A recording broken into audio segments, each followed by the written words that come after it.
Vamos retomar as falas referentes ao discurso de Bolsonaro na ONU.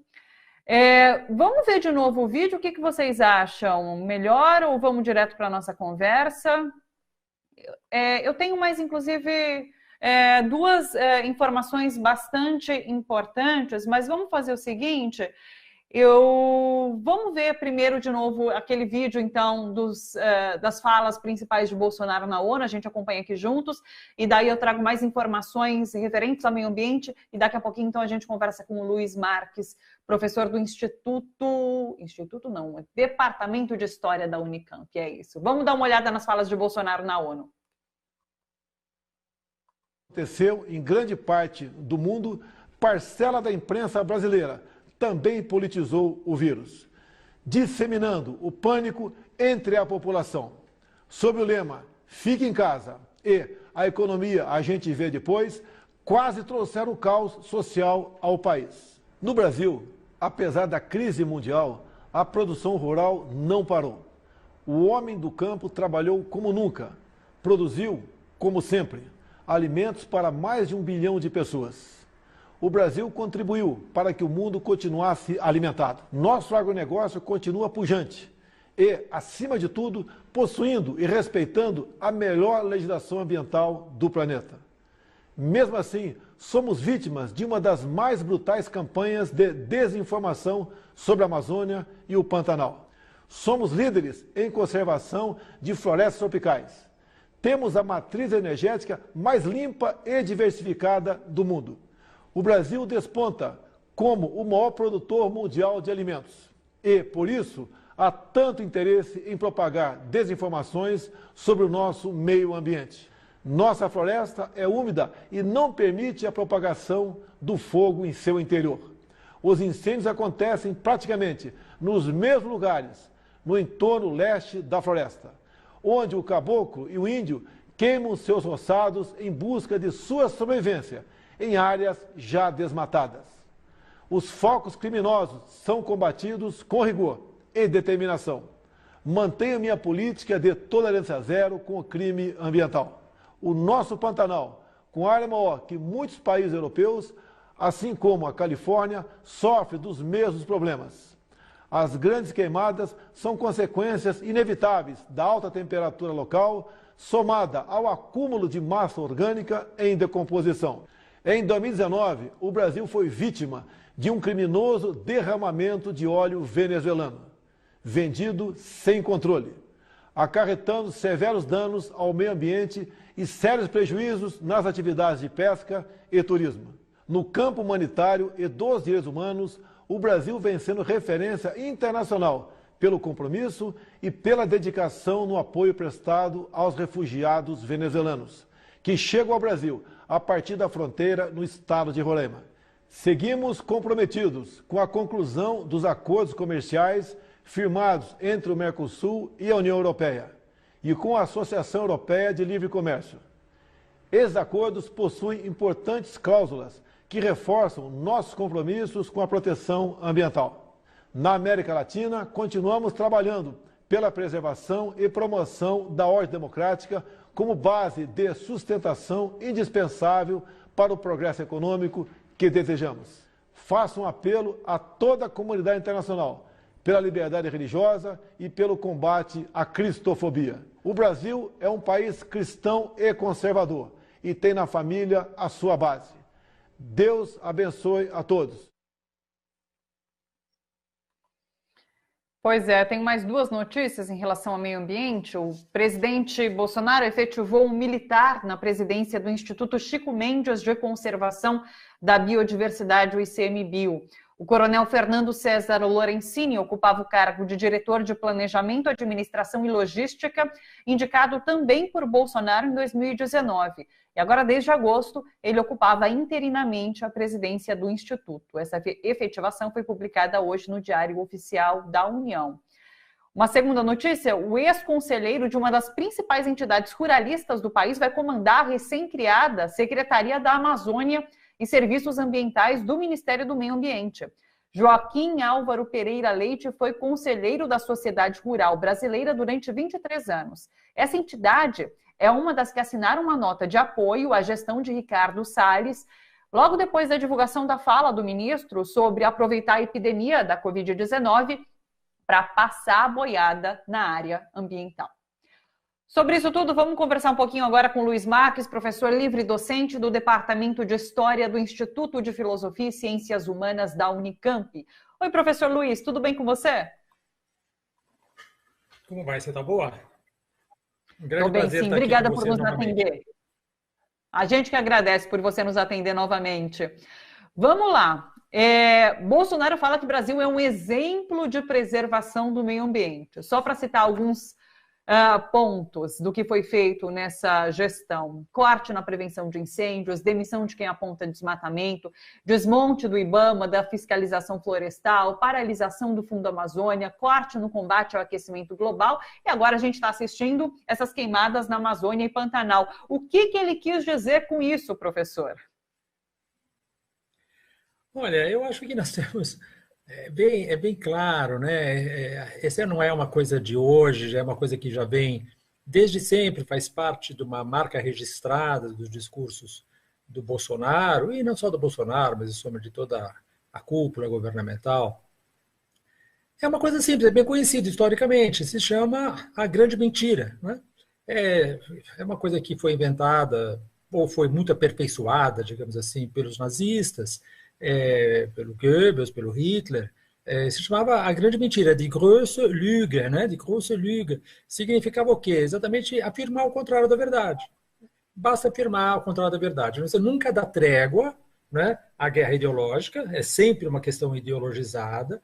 Você sempre imputa os próprios erros, os próprios crimes, a própria culpa, a própria responsabilidade aos seus adversários, né? A ideia básica é você repetir com frequência a mesma coisa sempre. E o que está no núcleo da questão é o seguinte: é mais fácil as pessoas acreditarem em uma grande mentira do que em uma pequena mentira, sobretudo se ela é repetida exaustivamente. Então, eu acho que não conseguiria pegar uma frase só do Bolsonaro nesse discurso que tivesse alguma remota relação com a realidade. Não é? Basicamente, essa é a questão. Quer dizer, só que a diferença do Hitler é que o Hitler convenceu muita gente.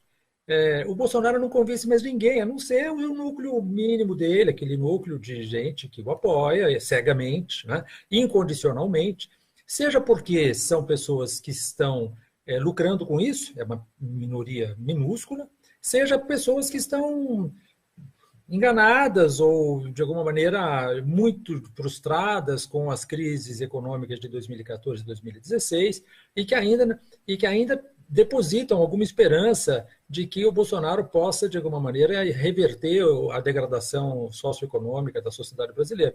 Eu acho que essas coisas são muito, muito evidentes. Quer dizer, o Bolsonaro não terá, a meu ver, nenhuma chance de manter os níveis de popularidade que ele está até agora exibindo,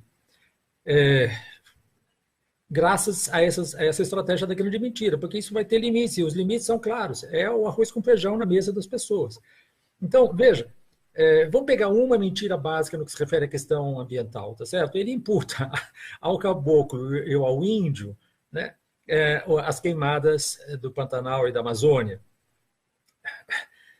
Bom, é fato, quer dizer, bom, pega o mapa do Brasil, pega o mapa onde que as florestas estão mais conservadas, mais preservadas, são exatamente as reservas indígenas. Então, qualquer pessoa minimamente informada entende que aquilo lá é uma mentira deslavada, certo? O elogio que ele faz ao agronegócio é um absurdo, é um atentado à verdade, tá certo? Quer dizer, mais de 90% dos incêndios que estão destruindo a Amazônia e o Pantanal são causados pelo agronegócio. Pôr fogo numa floresta não é uma coisa barata, é uma coisa que supõe um enorme equipamento, estrutura financeira. Então, não é o caboclo nem o índio, que nunca fizeram isso. Essa questão do roçado é uma coisa completamente diferente, sempre foi. Aliás, tiveram uma tecnologia secular em relação a isso. Nunca teve associado a questão de incêndios de grande escala, tá certo? O Estadão hoje Não estou falando de, né? Estou falando do Estadão, um jornal que é tradicionalmente associado, inclusive, ao agronegócio. Bom, o que ele noticiou hoje é que o Pantanal nunca viveu um período de destruição pelo fogo como o atual. Estou citando, hein? Estou citando. Nunca viveu um período de destruição pelo fogo como o atual. Somados todos os incêndios ocorridos no Pantanal desde janeiro, 2020 já entrou para a história como o mais avassalador desde o início da série histórica medida pelo INPE. Em menos de 9 meses, o Pantanal chega a 16 mil focos de incêndio. Na Amazônia, o Brasil volta a percorrer os mesmos cenários catastróficos. Olha a palavra usada pelo editorial do Estadão. Os mesmos cenários catastróficos do ano passado. Apenas em setembro de 2019, a Amazônia foi engolida por 19.900 focos de incêndio. Em setembro de 2020, nem acabou ainda, né? Já superou a marca de 30 mil pontos identificados de incêndios na Amazônia, né? O volume consolidado em 2020 já ultrapassou os 70 mil focos de queimadas na região, diante dos 89 mil registrados nos 12 meses do ano passado. 2020 vai ser pior do que 2019. Aliás, os dados não ainda consolidados, mas parciais, já mostram claramente que os incêndios em 2020 foram mais numerosos, mais destrutivos do que os de 2019. Essa aqui é a verdade, são fatos, são números, são o que o satélite está dizendo. Não adianta ele falar as pataquadas, as mentiras mais deslavadas. Eu faço o seguinte: a floresta amazônica e o Pantanal, e não apenas, o Cerrado também, a floresta seca da Caatinga também, o semiárido, estão desaparecendo, e isso vai ter consequências absolutamente brutais, não apenas para cada uma dessas regiões, mas para o Brasil todo, e não só para o Brasil todo, mas para o mundo todo. Porque a capacidade que a floresta tem, e que toda essa vegetação do Cerrado e do Pantanal tem de alguma maneira, resfriar o clima do planeta, ou tornar o clima do planeta mais equilibrado, manter os padrões de precipitação, de chuva, que são essenciais para a própria agricultura, tudo isso vai para o beleléu, vai realmente para o inferno. E nós vamos viver agora essas questões cada vez mais rapidamente, nós vamos viver adversidades do ponto de vista da segurança alimentar e hídrica do Brasil cada vez maior, e a culpa tem um nome, chama-se Jair Bolsonaro. Não quero dizer que foi ele que tinha inventado essas questões, mas sob ele, aliás, vamos dizer assim, sob o Temer, sobretudo, nos últimos anos da Dilma, é preciso dizer a verdade, e o Temer, mas com ele a escala aumentou muito mais, nós temos um processo rápido, fulminante de destruição dos biomas brasileiros. Essa é a verdade. Agora, eu tenho os números para isso, né? O resto é discurso na ONU. E Bolsonaro se gaba bastante do agronegócio. Eu já conversei agora com o professor Gilberto Maringoni sobre isso também. Ele diz que o Brasil alimentou 1/6 do mundo agora durante esse momento da pandemia, mas essa exportação, inclusive, está comprometida. Eu tenho informações, por exemplo, de que o parlamento britânico está discutindo a proibição da compra de produtos originados de desmatamento. 2 das 5 maiores redes de supermercado alemães também estão indo no mesmo rumo. Então, assim, começa a se sentir os impactos econômicos desse desmatamento, dessa queimada, e que Bolsonaro continua ignorando.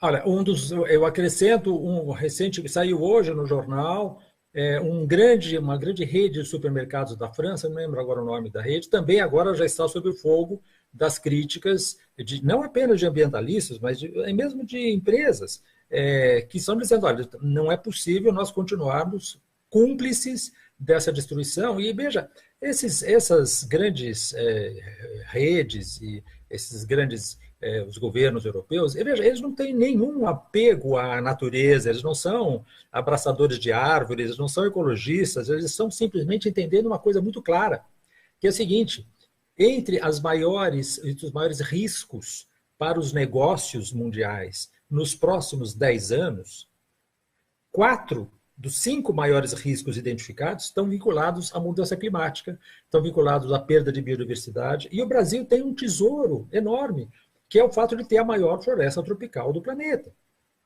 que tem uma função na regulação do clima, na regulação das chuvas, na regulação da biodiversidade, que é fundamental. E nós temos que entender uma coisa muito simples: nós não somos capazes de sobreviver num mundo sem florestas. Nós somos existencialmente dependentes da floresta, das florestas, da manutenção das florestas. E 20% das florestas, da floresta amazônica já foi suprimida por corte raso, foi substituída por pasto ou por plantações. E aí eu queria só falar uma última palavra, que eu acho que é fundamental para a gente entender essa questão, que é o seguinte: veja, o Brasil se transformou, é fato, o Brasil se transformou num dos grandes fornecedores de commodities, né? Soja, carne, etc. Como ele chama de soft commodities, né? Essas commodities que são vinculadas. É aquilo no que se transformou a antiga alimentação. Hoje virou simplesmente uma espécie de commodity negociadas nos mercados futuros. Mas veja bem, o IBGE acabou de publicar hoje, aliás, houve uma nota editorial da Folha de São Paulo a respeito. O IBGE acabou de publicar hoje que entre junho e julho de 2017, entre junho de 2017 e julho de 2018, 37% dos entrevistados, das amostras por domicílio, declararam estar em estado de insegurança alimentar. Então, é uma vergonha absoluta o Brasil ser um dos maiores fornecedores de alimentos no mundo e ter na sua população 37% dos lares pesquisados pelo IBGE declarando insegurança alimentar, sendo que desses 37%, nós temos uma porcentagem relativamente grande de pessoas que declararam que estavam passando fome. Veja, essa é a situação, essa é a realidade. Teria sido de alguma coragem, de alguma hombridade, de alguma sensatez política se o Bolsonaro chegasse ao mundo e dissesse assim: olha, nós temos um grande problema, nós estamos agora com a floresta amazônica numa situação muito difícil, que ele culpasse, e ele teria razão em culpar também os governos anteriores, não foi ele que começou isso, ele apenas piorou isso, e nós temos que pedir ao mundo ajuda no combate à destruição do nosso patrimônio natural. Teria sido de enorme feito, ele teria se resgatado das críticas que seriam feitas, e ele podia usar essa estratégia apenas como retórica, continuar fazendo aquilo que ele sempre quer fazer, aquilo que ele quer fazer e fará. Mas nem isso ele é capaz. Porque ele não é capaz?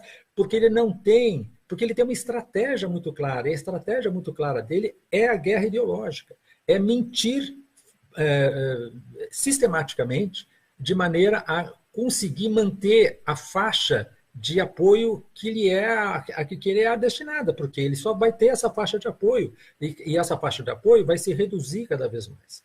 Então, essa é a situação. Quer dizer, nós temos 20% da Amazônia que já foi para o espaço, que já não existe mais. E entre 20% e 25% do desmatamento é a faixa em que a Amazônia começa a transitar mais ou menos abruptamente por uma vegetação não florestal. Isso aí é o que a ciência está mostrando. Então, nós estamos no limiar de uma catástrofe alimentar e hídrica no Brasil. Isso não é nada, não tem um pingo de exagero no que eu estou dizendo. Não, é a dura realidade, professor. Quero agradecer sempre a sua participação aqui, mais uma vez hoje. Muito obrigada por nos atender, assim, de supetão, inclusive, porque, de fato, quando a gente fala sobre meio ambiente, você tem sido nossa autoridade aqui no Bom para Todos, professor. Tem muita gente boa, melhor que eu, mas eu estou sempre à disposição de vocês. A gente gosta muito de conversar com você. Obrigada, professor. Um beijo grande para você, até uma próxima. Até a próxima.